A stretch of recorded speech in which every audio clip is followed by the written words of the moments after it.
నమస్తే welcome to భక్తి popular TV. ప్రస్తుతం అంతా పాటుగా ఉన్నారు ప్రముఖ ఆధ్యాత్మికవేత్త ప్రొఫెసర్ ముల్లపూడి సత్యనారాయణమూర్తి గారు ఉన్నారు. మాట్లాడదాం. నమస్తే. నమస్కారం మరమ. గురుగారు, గురు చరిత్రలో మొదటి అధ్యాయం గురించి చెప్పండి గురుగారు. ఈ మొదటి అధ్యాయంలో గురు చరిత్రలో ఏంటంటే నృసింహ సరస్వతి స్వాముల వారు గాణగాపురంలో వెలిశారు. వెలిస్తే భక్తులందరూ కూడా ఆయన్ని దర్శనం చేసుకుంటున్నారు. పిల్లలు లేని వాళ్ళు పిల్లలు కలగాలని, పెళ్ళిళ్ళు కానటువంటి వాళ్ళు పెళ్ళిళ్ళని, అనారోగ్య సమస్యలు ఉన్నటువంటి వాళ్ళు అనారోగ్య సమస్యలు పోవాలని, దాన్ని గాణగాపురాన్ని గంధర్వపురం అనేవారు ఇంతకు ముందు.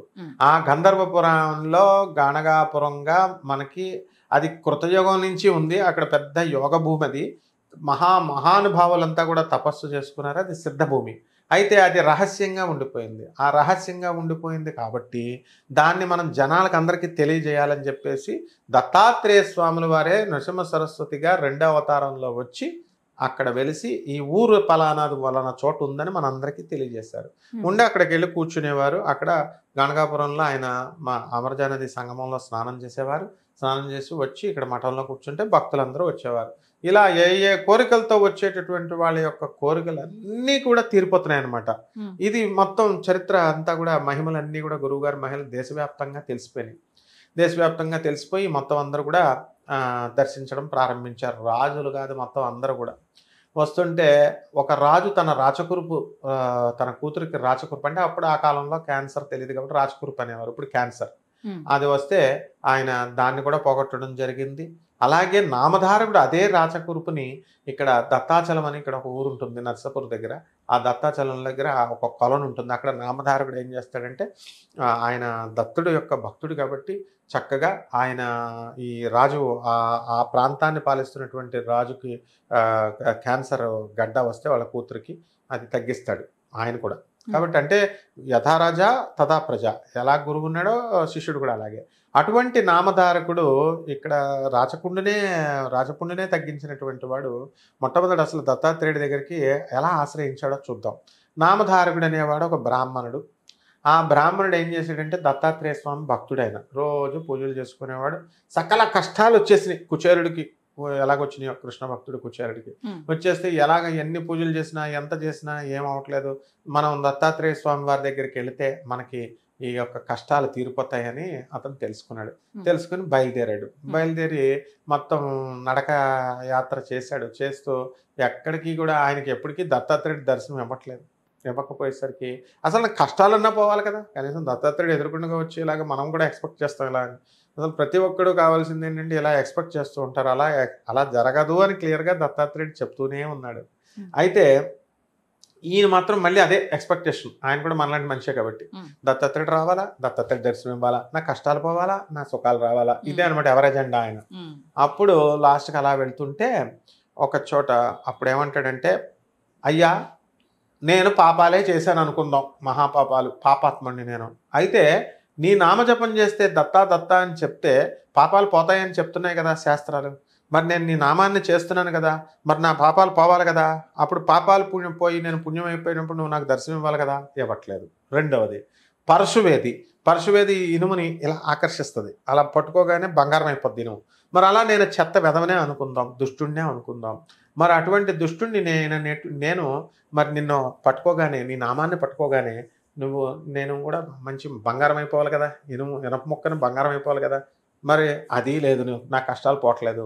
అసలు తేడా ఎక్కడుంది, నాలో ఉందా నీలో ఉందా? నిందాస్తుతి అంటారు దీన్ని.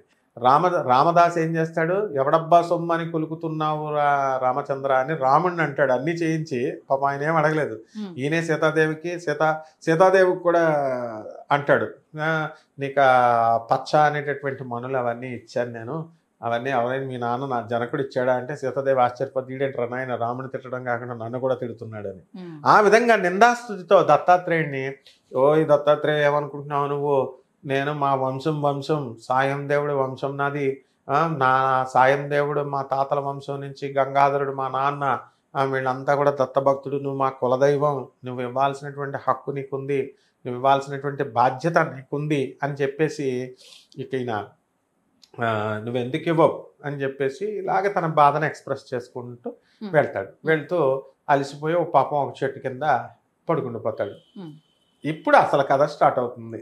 దత్తుడు భక్త సులభుడు, అంటే భగవాన్ భక్తపరాధీన అశ్వతంత్ర మనందరం కూడా స్వతంత్రులం.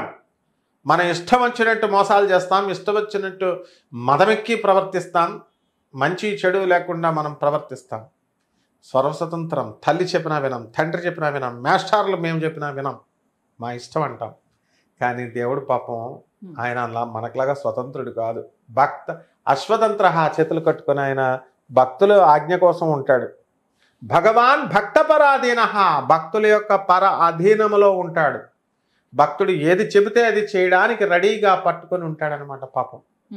అటువంటి స్వామి ఒక ఆవు దూడని తన దూడ దగ్గరికి ఏ విధంగా అయితే తల్లి పరిగెత్తుకెళ్తుందో, అయ్యో నా బిడ్డ నామధారకుడు అలసిపోయాడు, పడిపోయాడు, పాపం కష్టాలు తీరట్లేదంటున్నాడు, గర్భ దరిద్రం అనుభవిస్తున్నాడు అని చెప్పేసి వెంటనే ఏం చేస్తాడంటే ఈయన ఒక యోగి రూపంలో పులి చర్మం ధరించుకొని, భస్మం ధరించుకొని, జటాజూటదారుడు శివుడు ఒక ఋషి రూపంలో త్రిశూలాన్ని పట్టుకొని డైరెక్ట్గా ఆయన కల్లోకి వస్తాడు.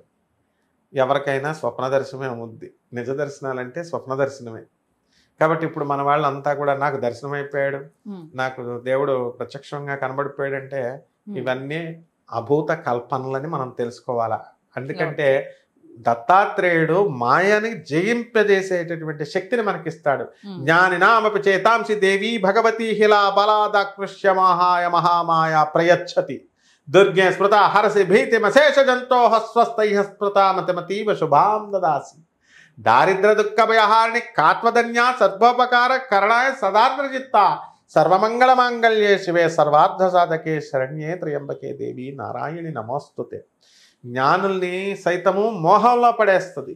ఎవడైతే అవతల వాడు మనకు అబద్ధాలు చెప్తున్నాడో, ఎవడైతే మోసాలు చేస్తూ వాడు ఎంత పెద్ద ప్రముఖ ఆధ్యాత్మికవేత్త అయినా, వాడు ఎంత పెద్ద స్వామీజీ అయినా, వాడు ఎంత పెద్ద బాబా అయినా సరే, వాళ్ళు మోసాలు చేసి మాకు దేవుళ్ళు కనబడ్డారు, మాకు దేవుళ్ళు ప్రత్యక్షమైపోయారు, మాకు దేవుళ్ళు చాటింగ్ చేస్తున్నాం, మేము దేవుడికి పియ్యాలం, మేమే దేవుళ్ళం అని చెప్పుకునేటటువంటి వాళ్ళ యొక్క పప్పులు ఉడకవు. ఎవరైతే చిత్తశుద్ధితో దత్తా దత్తా దత్తా అని అంటామో, అమ్మ అమ్మ దుర్గా అంటామో, వాళ్ళ యొక్క మాయల్ని, ఆ తెరల్ని మన కళ్ళ నుంచి పొరలను తీసేస్తుంది. వాడి విశ్వరూపం మనకు కనబడేలా చేస్తుంది. కాబట్టి అది ప్రతి సామాన్య మానవుడికి కూడా అమ్మవారు ఇస్తుందన్నమాట. దానికి జ్ఞానం అవసరం లేదు, చదువు అవసరం లేదు. మనకు కావాల్సింది సింప్లిసిటీ కావాలా, భగవంతుడి నిండా హృదయంలో భక్తి కావాలా, పేదల పట్ల ప్రేమ కావాలా, అవసరార్థమై వచ్చినటువంటి వాళ్ళని మనం చూడగలగాల, అవసరాలు తీర్చగలగాల.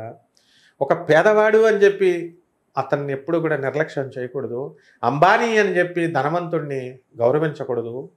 వాడిని వీడిని, పేదవాడిని ధనవంతుడిని సమాన స్థాయిలో చూడగలిగేటటువంటి గొప్ప గుణం ఉన్నవాడికి వెంటనే దత్తాత్రేయుడు అప్పుడు వస్తాడనమాట. నామధారకుడికి ఆ గుణం ఉంది కాబట్టి వచ్చేసాడు. మరి నాకు రావట్లేదు ఏంటంటే నువ్వు కూడా గుణాలు డెవలప్ చేసుకుంటే వస్తాడు మనకు కూడా. మనకు రాడు, మనం ఎన్ని పారాయణలు చేసినా రాడు, ఎన్ని ఇచ్చేసినా రాడు. ఆయనకి మాత్రం స్వయంగా ఈ గుణాలు నేర్చుకుంటే వస్తాడు. ఆవు దూడ దగ్గరికి తల్లి ఎలాగైతే పరిగెత్తుకుంటూ వచ్చిందో జటాజూటధారిణి అయినటువంటి దత్తాత్రేయుడు ప్రత్యక్షం అవుతాడు.